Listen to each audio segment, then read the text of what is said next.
حضرت سیدہ عائشہ رضی اللہ تعالی عنہا فرماتی ہیں کہ میں گھر پر تھی، حضور تشریف لائے اور میں اب خورے میں پانی لے رہی تھی تو حضور نے مجھے دیکھ کہا عائشہ تھوڑا سا پانی میرے لیے بھی چھوڑنا، تو میں نے چھوڑ دیا۔ حضور نے میرے ہاتھ سے اب خورا لیا، پینے لگے تو پھر رک گئے اور کہا عائشہ ذرا بتاؤ تم نے ہونٹ کہاں رکھے تھے؟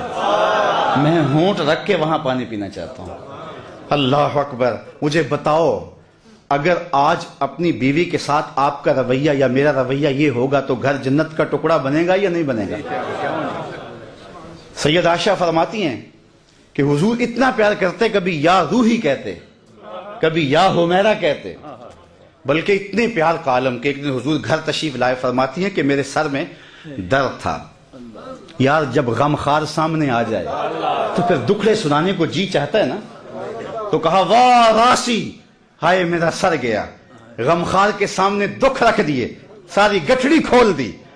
تو غمخار نے آگے سے کیا کہا؟ فرمایا وَأَنَا یا عائشہ، عائشہ یہ تیرے سر میں درد نہیں ہے، یہ میرے سر میں درد ہے۔ میں ایک جملہ کہنا چاہتا ہوں، اس کو اگر سیرت نگار بیان کرے گا تو اس کا رنگ کچھ اور ہوگا، اور اگر تاریخ بیان کرنے والا اس بات کو بیان کرے گا اس کا رنگ کچھ اور ہوگا۔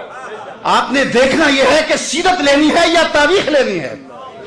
تو اپنی زندگی، حضور کی ساری زندگی ہمارے سامنے روشن ہے۔ ایک غیر مسلم نے اسلام قبول کیا، اس سے پوچھا گیا اسلام کی کس قدر نے تجھے متاثر کیا؟ اس نے کہا صرف ایک واقعہ میری ہدایت کا سبب بن گیا۔ اس نے کہا کہ کیا واقعہ؟ کہا ایک دن مجلس حضور کی لگی تھی، لوگوں کا ہجوم تھا، ایک شخص اٹھ کے کھڑا ہوا، حضور میرا بیٹا کئی دنوں سے گم ہے، مل نہیں رہا، آپ دعا کر دیں مل جائے۔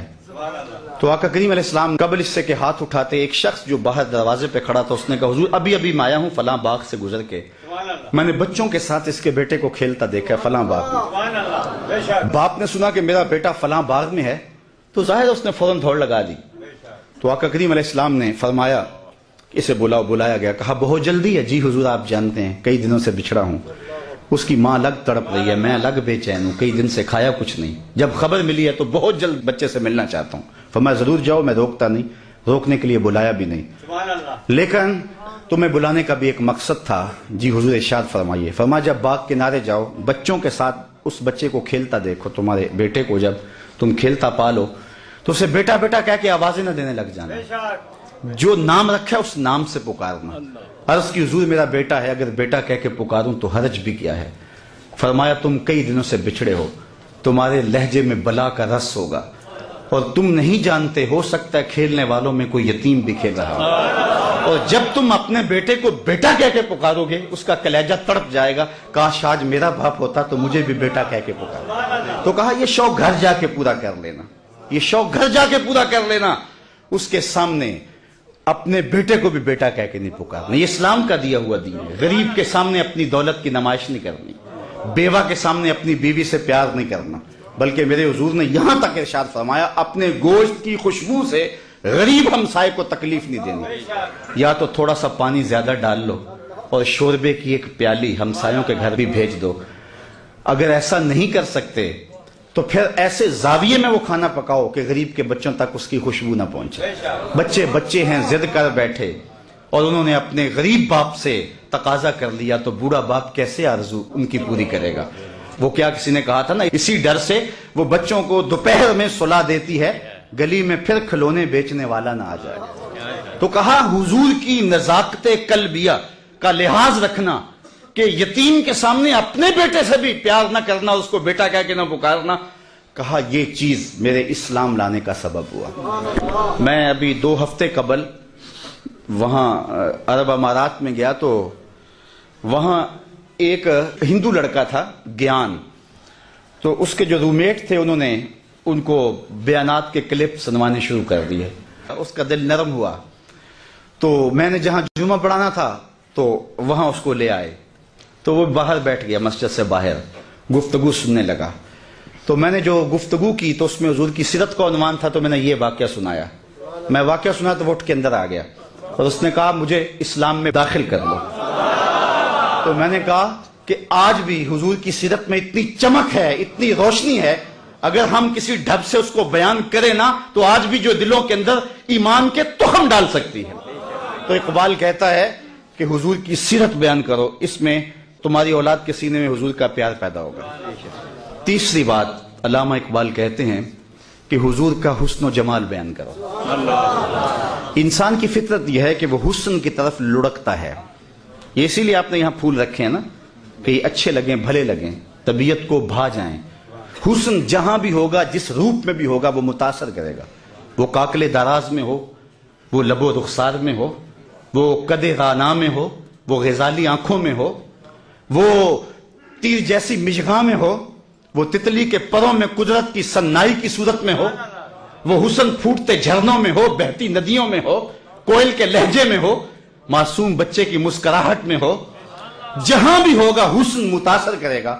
اقبال کہتا ہے جب طے شدہ ہے کہ انسان فطرتاً حسن پسند ہے، تو آؤ نہ پھر اس کو اس کی چوکھٹ پہ لے چلے جہاں حسن بھی پانی بھرتا ہے، جہاں عشق بھی غلامی کرتا ہے، اس حسینہ ماہ خوبہ کی چوکھٹ پہ لے چلیں۔ تو اقبال کہتا ہے کہ حضور کے حسن کا تذکرہ سنائیں گے تو پھر اس کے سینے میں حضور کا پیار پیدا ہو۔ اس عنوان سے صرف ایک حدیث اور میری گفتگو اختتام تک پہنچ جائے گی۔ صحابہ میں سب سے آخر میں جس شخص نے وصال کیا ہے اس کا نام ہے حضرت ابو طفیل رضی اللہ تعالی عنہ۔ 110 ہجری میں وصال ہوا ہے، حضور کا وصال ہوا ہے 11 ہجری کے اوائل میں، اور ان کا وصال ہوا ہے 110 ہجری میں، تو گویا حضور کے وصال کے تقریباً 100 سال بعد زندہ رہے۔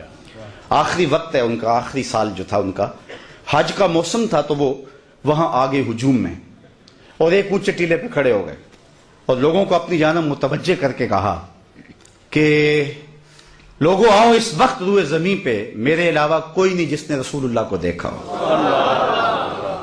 صرف میری آنکھوں نے حضور کا دیدار کیا ہے۔ اللہ اکبر! پھر لوگوں کا کیا پیار ہوا ہوگا۔ یہ کل میں نکلا سڑک پہ تو یہاں ساروکی سے لے کر غازی علم الدین کے مزار تک لوگ گاڑی سے چمٹتے تھے اور گاڑی کو ہاتھ لگا لگا کے چومتے تھے، اور میں اندر سے کہتا تھا تو بہت چھوٹا شخص ہے، تیری تو اوقات ہی کچھ نہیں ہے۔ تو میں کہتا یہ کیوں مجھ سے پیار کرتے ہیں؟ اس لیے کہ میرے لبوں پہ نام محمد کا وظیفہ ہے۔ یار 14 صدیوں کے فاصلے پہ میرے جیسا نکما شخص بھی حضور کا نام لے تو لوگ گاڑی سے لپٹیں، تو یار مجھے بتاؤ جس نے خود حضور کو دیکھا ہوگا تو کتنے ناز سے کہا لوگوں آؤ، اس وقت روئے زمین پہ میرے علاوہ کوئی نہیں جس نے حضور کو دیکھا ہوگا۔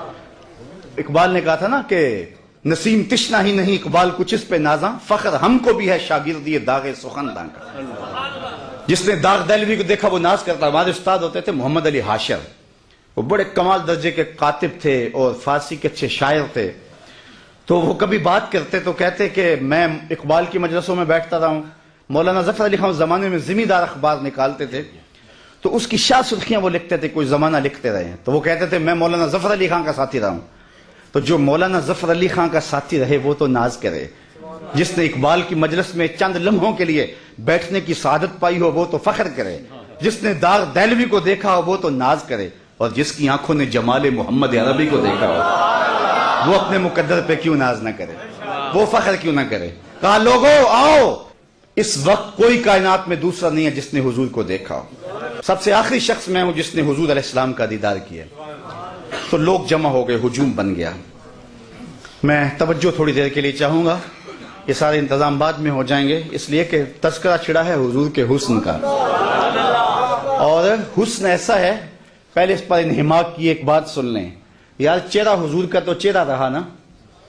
ایک صحابی ہیں حضرت میمونہ بنت کردم رضی اللہ تعالیٰ عنہ، کہتے ہیں مجھے شوق تھا میں کہ حضور کو دیکھوں، تو ایک دن میں اپنے باپ کے ساتھ حضور کو دیکھنے گئی، اور یہ حجۃ الوداع کا موقع تھا، حضور اونٹنے کے اوپر بیٹھے ہوئے تھے، میرے باپ نے حضور سے کوئی بات کی، لیکن حضور کے جلال کی چمک اتنی تھی، جمال کی، کہ میری ہمت نہ پڑی کہ میں حضور کا چہرہ دیکھ سکوں۔ تو کہتی لوگوں میں نے حضور کا چہرہ تو نہیں دیکھا، لیکن میں نے حضور کے پاؤں دیکھے ہیں۔ اور پھر فرماتی ہیں ما نسیتو فی ما نسیتو طول اصبعہ، کہتے ہیں حضور کے مبارک پاؤں کی جو انگلیاں ہیں ان میں جو انگوٹھے کے ساتھ والی انگلی ہے، فرماتی ہیں آج تک میں اس کی لمبائی کے حسن کو نہیں بھول سکتی۔ یار جس کے پاؤں کی انگلی کا حسن محو کر دیتا ہے اور ساری زندگی نشہ ہی نہیں اترتا، اس کے چہرے کے جمال کی کیفیت کیا ہوگی؟ ایک شاعر نے کہا قدموں پہ جبیں کو رہنے دو، قدموں پہ جبیں کو رہنے دو، چہرے کا تصور مشکل ہے۔ قدموں پہ جبیں کو رہنے دو، چہرے کا تصور مشکل ہے، جب چاند سے بڑھ کر ایڑی ہے رخسار کا عالم کیا ہوگا؟ حضرت ابو طفیل نے کہا لوگو سنو، اس وقت روئے زمین پہ میرے علاوہ کوئی نہیں جس نے حضور کو دیکھا ہو۔ لوگ ہجوم کر کے جمع ہوئے، حج کا موسم تھا، حج کے مسائل پوچھے ہوں گے۔ جو لوگ حج پہ جاتے ہیں انہیں تجربہ ہے کہ ہر بندہ حج کے مسائل پوچھتا پھرتا ہے، زندگی میں پہلی بار گیا ہے، اگر ہر سال بھی جاتا ہو تو پھر بھی سال کے بعد گیا ہے۔ عید کے موقع پہ ہر سال مولوی صاحب کو عید کا طریقہ بتانا ہی پڑتا ہے، اس لیے کہ سال کے بعد آئی ہے۔ تو حج کے ایام میں بھی یہ ہوتا ہے، ہر بندہ حج کے مسائل پوچھتا ہے۔ تو ایک صحابی مل گیا ہے، تابعین نے پوچھا ہوگا کہ حضور نے حج کیسے کیا، منا میں کیسے گئے، عرفہ میں قیام کیسے کیا، حضور علیہ السلام نے عرفات میں قیام کیسے کیا، مزدلفہ میں قیام کیسے کیا، رمی جمال کیسے کیا۔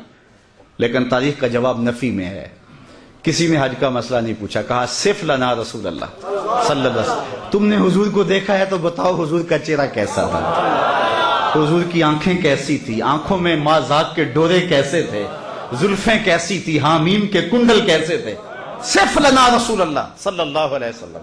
تو حضرت ابو طفیل نے 3 لفظوں میں حضور کا حلیہ بیان کیا، اور وہ آپ یاد کرنا چاہیں تو یاد ہو سکتا ہے، وصاف بن جائیں حضور کے۔ علماء نے لکھا ہے جو شخص حضور کا حلیہ بیان کرے لوگوں کے دل میں اس کے لیے جگہ بن جاتی، لوگ اس سے پیار کرنے لگ جاتے ہیں۔ ہر بندہ چاہتا نا میں ہر دل عزیز بن جاؤں۔ تو میں آپ کو بتاتا ہوں، اگر نسخہ بتا رہا ہوں، وہ سنیاسی بابے تو ساتھ لے کے نسخہ مر جاتے ہیں، لیکن میں آپ کو نسخہ دے کے جا رہا ہوں۔ اگر چاہتے ہو کہ ہم ہر دل عزیز بن جائیں، حضور کے حسن کے قصیدے پڑھا کرو، لوگ تم سے پیار کریں گے۔ تو حضرت ابو طفیل نے 3 لفظوں میں حضور کا حلیہ بیان کیا، یاد کر لیں۔ کان رسول اللہ صلی اللہ علیہ وسلم ابیض ملیحا مقصدا، ایک تو چٹے رنگ کے تھے، حسن نمکین تھا، ہر معاملے میں توازن تھا۔ 3 لفظوں میں حضور کا متوازن، سوا صدر والبطن، پیٹ اور سینہ برابر، پیٹ اٹھا ہو سینہ اندر ہو حسن ختم ہو جاتا ہے، سینہ آگے نکلا ہو پیٹ چپکا ہو تو یہ بھی حسن کو زائل کر دیتا ہے، سینہ اور پیٹ برابر ہو تو یہ اعتدال ہے۔ ابل الذرائین والسعدین والزندین، کلائیاں حضور کے مبارک، کندھے مبارک، حضور کے بازو سب برابر تھے اور جو ہے موزونیت کے ساتھ بڑے تھے۔ کان رسول اللہ لیس بالطویل الممغط ولا بالکثیر المتردد، قد ایسا کہ نہ پست کہا جائے نہ بہت لمبا کہا جائے، چونکہ بہت لمبا قد بھی حسن میں جو ہے وہ نقصان کا سبب ہے، چھوٹا قد تو ہے ہی نقصان کا سبب ہے۔ حضور درمیانی قد و قامت کے حامل تھے، لیکن ایک شان اللہ نے اپنے محبوب کو یہ بھی دی تھی کہ لمبے لمبے قد والے صحابی بھی تھے۔ حضور کا قد لمبا نہیں تھا، حضور کا قد درمیانہ تھا، لیکن اذا جامع الناس غمرہم، جب حضور آتے نا تو 10,000 کا مجمع بھی ہوتا، حضور کے کندھے سروں سے اونچے دکھائی دیتے۔ یہ اللہ نے اپنے محبوب کو شان دی تھی، اور جنہوں رب نے اونچا کیا ہے کون اس کو نیچا کر سکتا ہے؟ حضور کے کندھے اوپر دکھائی دیتے۔ اسی طرح فرمایا حضور متوازن تھے، حضور کا رنگ سفید تھا، ازہر اللون، نکھرا ہوا رنگ، ابیض اللون، چمکدار رنگ، اللہ اکبر۔ اور پھر حضور علیہ السلام کا حسن نمکین تھا، کچھ حسن میٹھے ہوتے ہیں، جمال یوسفی میٹھا تھا، زنان مصر کی انگلیاں کٹ گئی، اور حضور کا حسن نمکین تھا، نمکین میں کشش زیادہ ہوتی ہے۔ شاہ ولی اللہ محدث دہلوی فرماتے ہیں میرے والد نے حضور کو خواب میں دیکھا اور یہی سوال پوچھا، حضور حسن صبی کی نسبت حسن ملی کے اندر کشش زیادہ ہوتی ہے، اور آپ نے خود کہا ہے انا املا ہو واقعی یوسف اسبہ ہو، میں نمکین حسن والا ہوں، میرا بھائی یوسف میٹھے حسن والا تھا، لیکن وہاں انگلیاں کٹ گئی، یہاں کوئی ایسا واقعہ پیش نہیں آیا، تو اس کی کیا وجہ ہے جبکہ حسن ملی زیادہ پرکشش ہوتا ہے؟ تو حضور نے جواب کیا دیا، جمالی مستور عن اعین الناس غیرۃ من اللہ، اے عبد الرحیم، اللہ نے غیرت محبت کی وجہ سے میرے حسن کو لوگوں کی نظروں سے چھپا دیا۔ کوئی محب نہیں چاہتا کہ میرا کوئی محبوب دیکھے۔ قتیل شفائی تو یہاں تک آگے بڑھ گیا کہ اس حد تلک بڑھ گئی ہے بے اعتمادی کہ تجھ کو تجھ سے بھی چھپانا چاہتے ہیں۔ وہ کہتا ہے میرا جی چاہتا ہے میرا یار آئینہ بھی نہ دیکھے، خود بھی اپنے آپ کو نہ دیکھے، تو کہا میرا حسن لوگوں کی نظروں سے چھپا کے رکھا گیا ہے۔ چھپے ہوئے حسن کا عالم ہے، کہ حسان بن ثابت کہتے ہیں فلما نظرت الی انوارہ فودعت کفی علی عینی خوفا من ذہاب بصری، جب میں حضور کے جمال کو دیکھتا تو آنکھوں پہ انگلیاں رکھ کے انگلیوں کی اوٹ سے دیکھتا کہ حضور کے جلووں کی چمک سے میری آنکھوں کی بینائی نہ جاتی رہے۔ یہ کون کہہ رہے ہیں؟ حضرت حسان۔ اور حضرت حسان کون ہے؟ شاعر۔ اور آپ جانتے ہیں شاعر حسن دیکھنے میں بڑا دلیر ہوتا ہے، اور حسن بھی چھپا ہوا، دیکھنے والا بھی شاعر، اور پھر بھی آنکھوں پہ انگلیاں رکھ کے دیکھے۔ اگر یہ حسن بے نقاب ہوتا تو کیا ہوتا؟ وہ اگر جلوہ کرے تو کون تماشائی؟ یہی بہتر ہے کہ وہ پردے میں روح پوش رہے، وہ اگر پردہ اٹھا دے تو کسے ہوش رکھے۔ حسن یوسف پہ کٹی مصر میں انگشت زنا، سر کٹاتے ہیں تیرے نام پہ مردان عرب۔ ایک طرف حسن ہے، یہ تضاد کا شعر ہے، صنعت تضاد کا، اور میں اہل ادب میں یہ بات کی ہے۔ عام مجمع میں بات کرنا اور بات ہے، اہل سخن میں بات کرنا اور بات ہے۔ میں نے اہل سخن کے سامنے کہا ہے کہ میں نے ولی دکنی سے لے کے غالب اقبال تک تقریباً شعراء کو چلو پڑھا نہیں تو چکھا ضرور ہے۔ میں نے پورے اردو ادب کے ذخیرے میں اردو میں تضاد کا ایسا دوسرا شعر نہیں دیکھا۔ تضاد یہ ہوتا ہے کہ شاعر ایک مصرے میں ایک لفظ لاتا ہے، دوسرے مصرے میں اس کی ضد لاتا ہے۔ اگر دن کا تذکرہ ہے تو رات کا ہے، اگر اندھیرے کا تذکرہ ہے تو اجالے کا ہے، تضاد لاتا ہے۔ یہاں بھی تضاد ہے، اور ایک تضاد نہیں، دو تضاد نہیں، تین تضاد نہیں۔ ذرا حسن دیکھیں شعر کا۔ حسن یوسف پہ کٹی مصر میں انگشت زنا، 6 چیزیں ہیں۔ سر کٹاتے ہیں تیرے نام پہ مردان عرب۔ ایک طرف حسن ہے، دوسری طرف صرف نام ہے۔ وہ حسن حضرت یوسف کا اور یہ نام میرے حضور کا، اور ادھر عورتیں اور ادھر مرد، وہ عورتیں بھی مصر کی، یہ مرد بھی عرب کے، ادھر انگلیاں ادھر سر، اور پھر آگے بڑھیں، ادھر کٹی ماضی کی بات ہے، کٹاتے ہیں تسلسل جاری ہے، اور ادھر کٹی اہل علم کے لیے لازم ہے، کٹی ارادہ نہیں تھا، بے اختیاری میں کٹ گئی، ادھر کٹاتے ہیں قصد پایا جاتا ہے۔